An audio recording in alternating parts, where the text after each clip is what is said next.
Kalau kalian pencinta musik jazz, pop, dan sejenisnya atau lagu-lagu jadul barat, kalian pasti tahu Ella Fitzgerald, Louis Armstrong, Ray Charles, Stevie Wonder, dan Billie Holiday.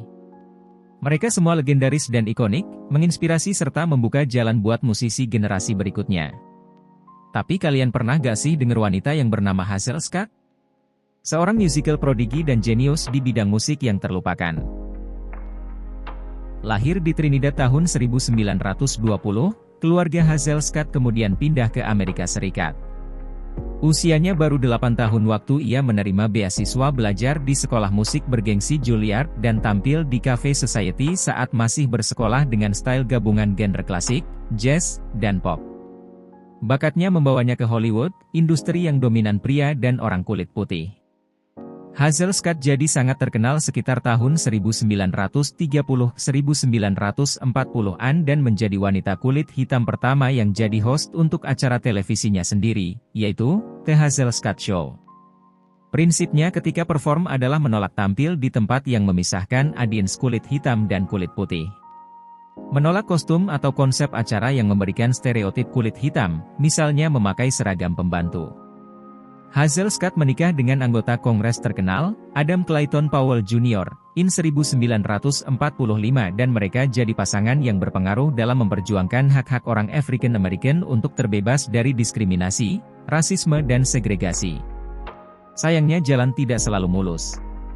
Kesuksesan Hazel Scott terhambat oleh situasi politik kala itu. Hazel Scott diminta bersaksi di hadapan House UN American Activities Committee, HUAC, sebuah komite yang menyelidiki mereka yang dicurigai memiliki hubungan dengan Partai Komunis. Ia diminta setor nama seniman lain yang berasosiasi dengan Partai Komunis, serta keluar dari setiap asosiasi, organisasi, dan hubungan dengan pihak lain yang diduga ada kaitannya dalam komunisme. Walau tidak pernah ada bukti kalau ia bergabung dengan organisasi komunis, Hazel Scott menolak kooperatif dengan permintaan HUAC. Alhasil ia di blacklist dan namanya lenyap dari ketenaran. Hazel Scott pindah ke Paris tahun 1957.